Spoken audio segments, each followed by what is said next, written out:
Coming to you from the Big Island of Hawaii, it's the Songs and Stories Podcast. And now, here's your host, Steve Roby. Aloha, I'm Steve Roby from Big Island Music Magazine. Welcome to another episode of Songs and Stories. It's a weekly show where we interview Big Island musicians and check out their music. On today's episode, I'm very honored to have Charles Brotman. Aloha, Charles. Aloha, Steve. Thanks for having me. Hey, Charles, I think you're a legendary figure here on the Big Island. You're a Grammy Award-winning producer, composer, guitarist, Nahoku Award winner, and the list goes on.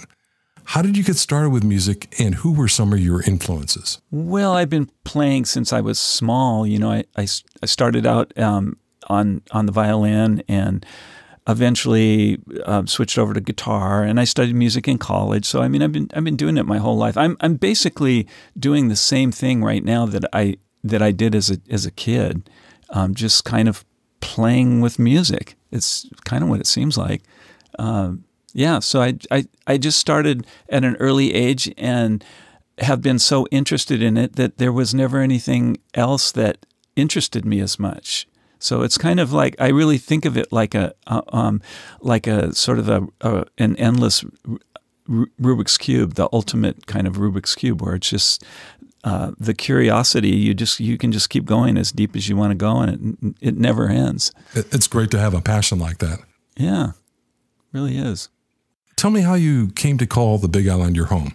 Initially, hadn't planned on it, but I got a call one day out of the blue from the food and beverage director that was opening the Ritz-Carlton Hotel, and I'd been living in Honolulu, and I had a recording studio there and a music production company, but I was also playing at night in the hotels, and I had been playing at the Halekulani Hotel. So the food and beverage director from the Halekulani came over here to open the Ritz-Carlton, and so anyway, he called me up one day and said, "Hey,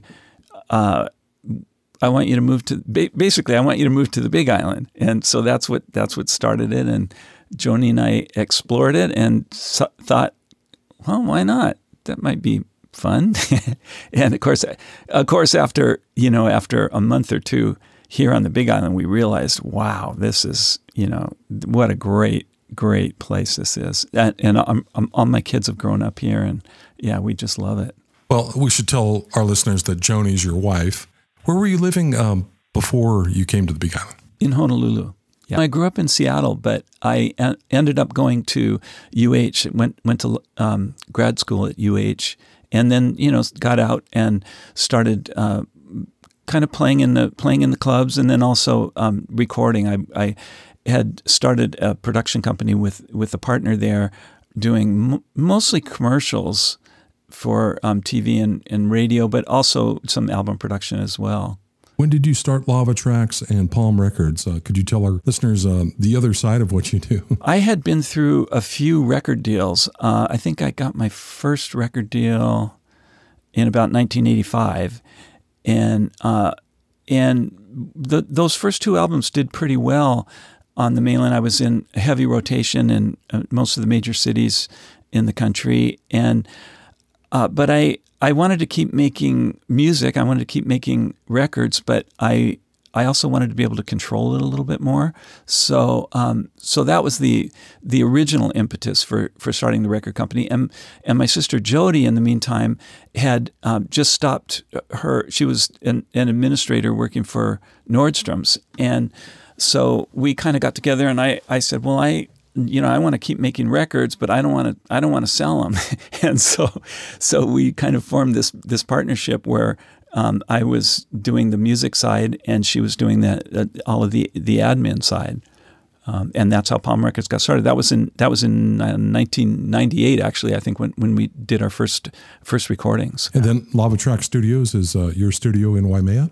Yeah. So after I left Honolulu, of course, that studio got sold to my partner there, and then eventually I built another studio here, and this is on the property where we live. So it's a home studio, although it is a commercial studio design in terms of the floated floors and all that stuff. Well, one of the first times I saw you perform, Charles, was with your group Kohala. Can you tell me about that group? Some of the members, how it came together, the music style you play? Initially, it was the members of the group were Charlie Ricardo and Kevin Tevis, and then later on, Rupert Tripp Jr. joined the group. And then more recently, we've been traveling a bit with Sonny Lim, covering for Rupert. But the group originally, the original concept was that we were going to do a nice, sort of easy listening album that would be sold in the gift shops, and so we did this. We did this album. Initially, I thought that I was going to orchestrate it, but when we heard the 3 guitars go down without anything else, without any percussion or no strings or anything like that, then we thought, wow, it's really unique and beautiful, just the sound of the acoustic guitars. So that was the first album. That's how it sounded. And coincidentally, that album was released and then was in the listening stations in Borders. And coincidentally, somebody from Japan, from a record company in Japan, was on their honeymoon in Hawaii and heard it in the listening stations and looked me up and said that they thought it might be a good fit for their company in Japan. And so one thing led to another, and next thing we know, we're touring in Japan, and they really built up a nice fan base following for us in Japan, and we've been there. They worked us up from playing tiny little clubs to doing theaters that are maybe 2,000 to 3,000 people, and we've done now. I think we've done 12. I think we have 12 CDs, including a best of CD that was released in Japan. So yeah, it's kind of the way the music business works is things kind of pop out of left field and you just go with it. So we never thought that we would be creating this much music for the trio, but it's just the way things worked out, and it's been great. It's been a great vehicle for me and the guys, because we all love to play the guitar, and we basically make up our own rules for this music. We're not trying to follow any kind of prescribed genre, so we just kind of do our own thing, what makes us happy, and we have a very, very small niche market, but the people that like it really like it a lot. So it's been great. It's been really, really satisfying. Are you still in contact with the other members? Yeah, we are. Actually, we had a 35-city tour in Japan that got canceled because of the pandemic. So we're looking forward to, hopefully, when this is all over, going back again and picking up there. Yeah. Let's talk about one of the Kohala tracks you sent me. It's called Samba del Sol. Do you want to talk about this song in particular, or how it was written, or any fun stories about the song? Yeah, well, this song was written by Charlie Ricardo and I, and Charlie and I have, we probably have written about 100 songs. He'd written and recorded about 100 songs that Kohala has performed. Most of them, I think, were co-written by Charlie and I. Rupert's had written some of them with us as well, and this song is kind of typical of what we're doing. There's a nice groove element to it with the fingerstyle acoustic guitars, and then I'm kind of playing a jazzy lead guitar over it with my nylon string guitar, and that's basically the sound of the group. Is the two acoustic steel string guitars played with the fingers, not with picks, and then my classical style guitar. Let's give it a listen to it. It's Samba del Sol by Kohala here on Songs and Stories.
Did you know that you can also find Songs and Stories episodes on our website, bigislandmusic.net? The online magazine has been covering the music scene since 2017, and there's lots of great content, including interviews, reviews, and video performances too. Head over to bigislandmusic.net to find out more.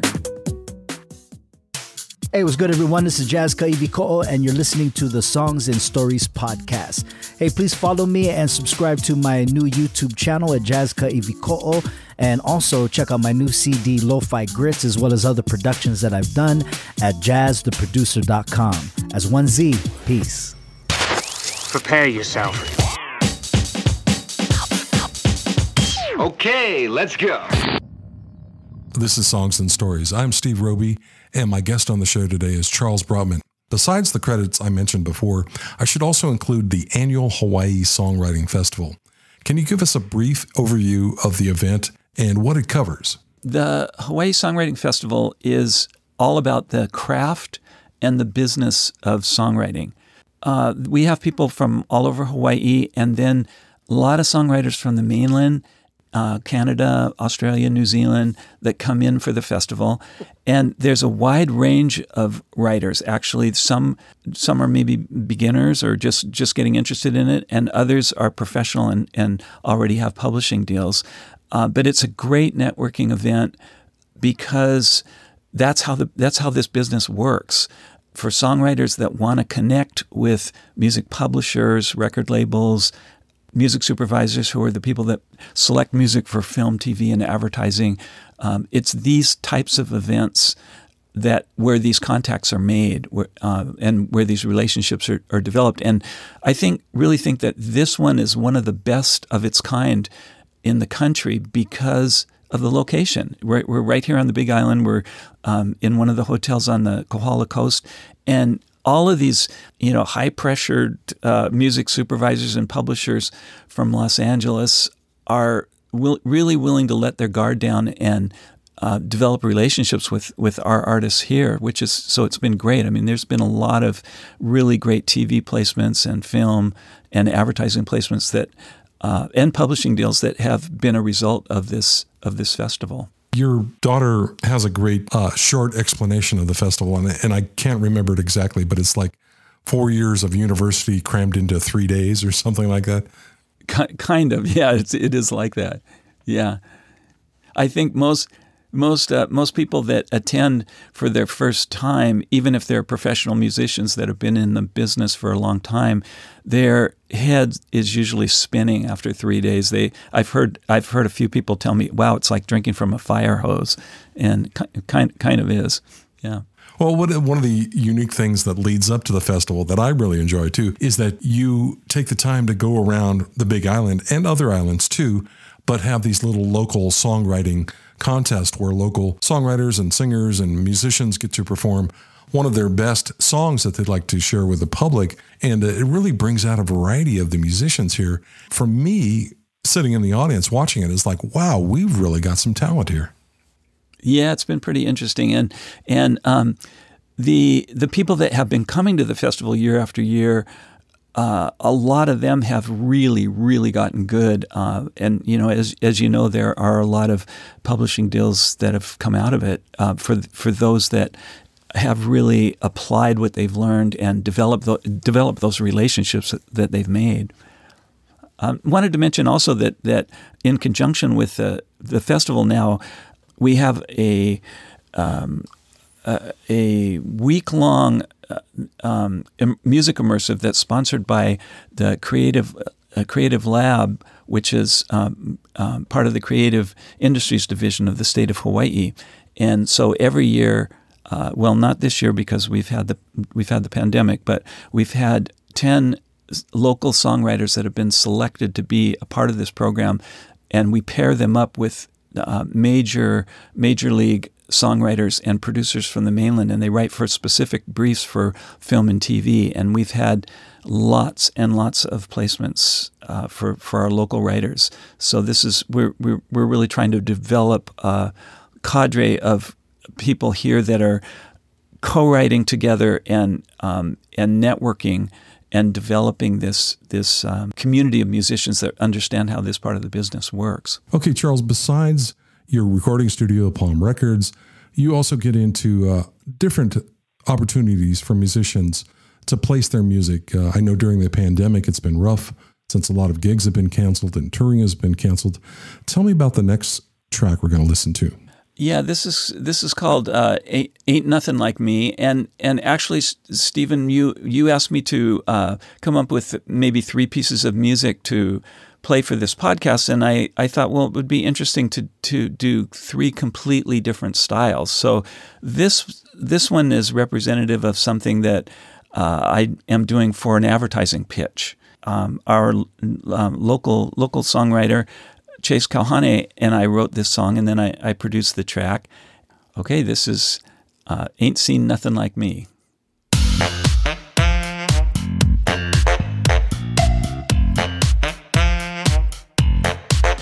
Something classic, something new. You know I got that attitude.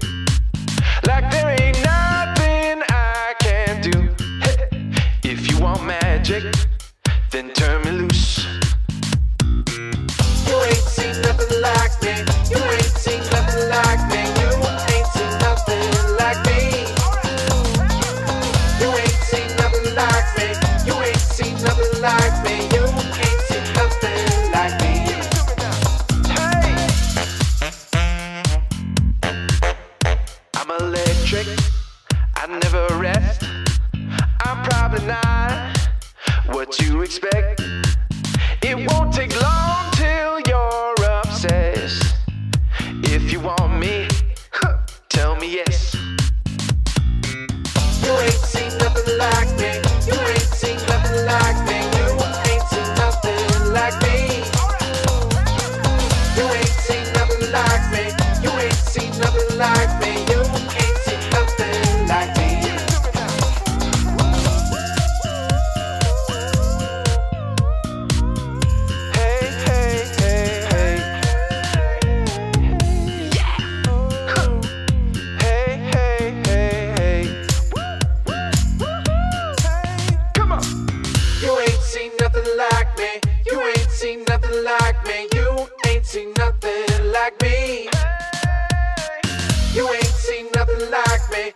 seen nothing like me. You ain't seen nothing like me.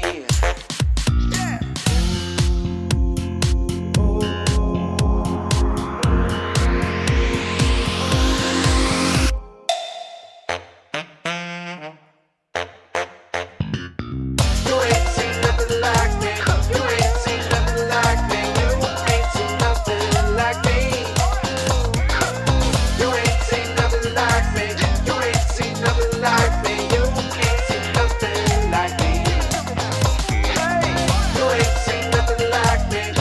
you ain't seen nothing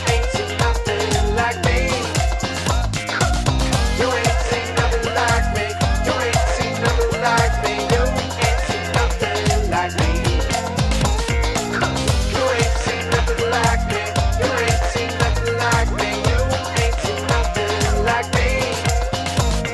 You ain't seen nothing like me.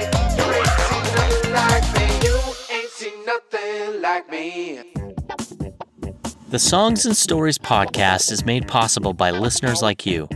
Be sure to share this episode on your favorite social media channels and subscribe to our podcast on iTunes or Google Play. Thanks for your support. I just like everything about it. Hey, Big Island music fans. Would you like to be part of the podcast?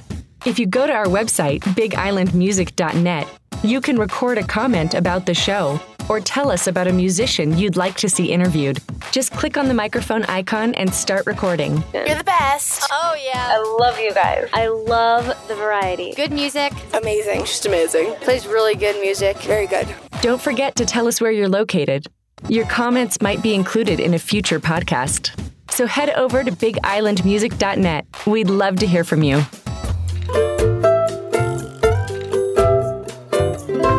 And we're back on Songs and Stories with our guest today, Charles Brotman. Charles, would you say that TV music placements for musicians and composers while it's not a substitute for live performances, is a solution for getting new work out there in this era of COVID restrictions.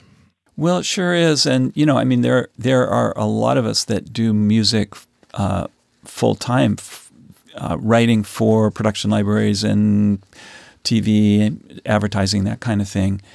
So it is one way of staying in music and producing music and doing it for a living.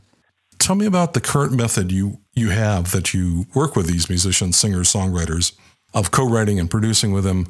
Are you doing it through Zoom, or how do you connect with them? Well, most of the writers that I work with, I have met at industry conferences, I guess, is probably where I've met most of them. And these are conferences like the one that we have here, or they're on the mainland. So even pre-COVID and certainly post-COVID, we're doing long-distance writing anyway. It's a lot more fun to co-write when you're in the same room. I mean, the energy level and everything is a lot more. It's a lot more fun. Then you get to go out for lunch, and but it works just fine. We use I have my my digital audio workstation open. Maybe I have some drum tracks going or something like that, and then I have the artist that I'm co-writing with on FaceTime, and then the artist that I co-write with, they can record their own vocals. So once we get a scratch of the song down, and we have a Google Doc that's open, so we're working on lyrics and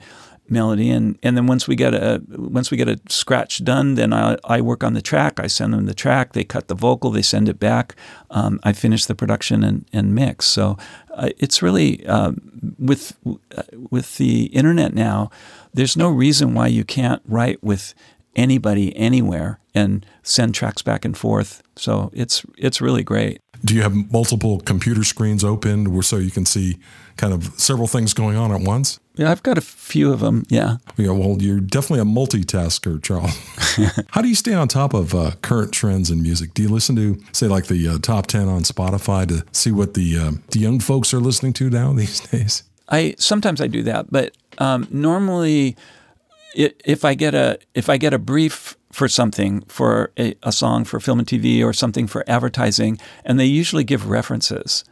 And so based on those references, you kind of have to dig into whatever that genre is if you're not familiar with it, and figure out what they're doing to get those sounds and how they're mixing, what are the signature sounds that they're using, that type of thing. So that keeps you current. There is a lot of really good music that is being written and produced right now out there. There's just some amazing stuff. I know. Sometimes I hear people my own age say, "Oh, there's no good music anymore," but they're just not hearing it. Maybe they might not like the music that's on the radio necessarily, but wow, there's tons of great new music that's coming out all the time. It's amazing. They need to get on Apple and just go looking for different playlists and stuff.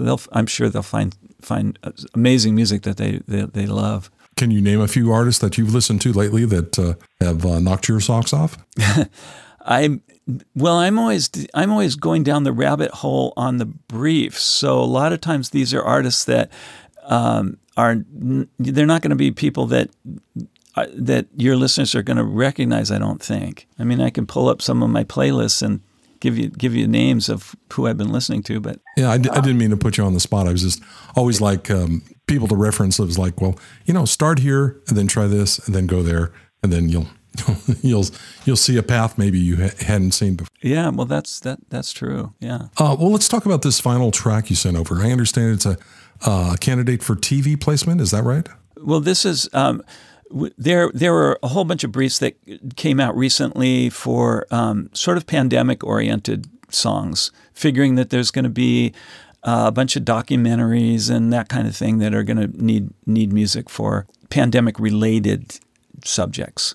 So this was written for that, and we're just starting to pitch this now. Okay. It's called 1,000 Candles by Tamara Miller. What can you tell me about her and the song? Tamara is a singer-songwriter from Austin, now living in, actually from Canada, then living in Austin, and now just recently moved to LA. And so we've been writing together and doing songs, pitching for film and TV. So this is just something that we co-wrote. She sang it, and I produced the track. Okay. Well, let's give it a listen now. It's called 1,000 Candles by Tamara Miller. And are you playing on this track at all, Charles? All the strings and everything that you hear, that's me. That's you. Okay. It's called 1,000 Candles by Tamara Miller, and you're listening to Songs and Stories.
Do you make your Spotify playlists public? I haven't, but I'd be happy to if somebody. I don't know if anybody wants to see what I'm listening to, but yeah. There's some deep music fans that are inspired by others, and they want a place to start. So yeah, it'd be kind of fun. Hey, I'll tell you, a good place to start is the Marmoset. Marmoset gives out playlists, and they're really, really interesting. Check out Marmoset on Spotify. Yeah. They're great folks to work with. Yeah, they helped me out too when I was doing my music documentary. Oh, great. They gave me great background music to use. Oh, good. Yeah. Thank you so much for being a guest on the podcast today.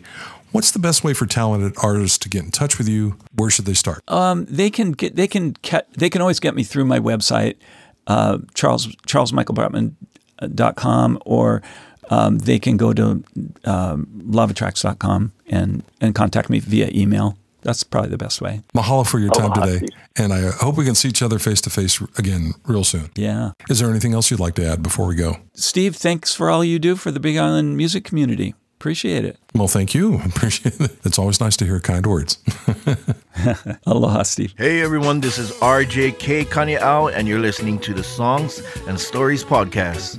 You can check me out online at rjkaneaomusic.com. That's RJKANEAO music.com. Join my mailing list and check out all my social media links. And please don't forget to click those follow buttons.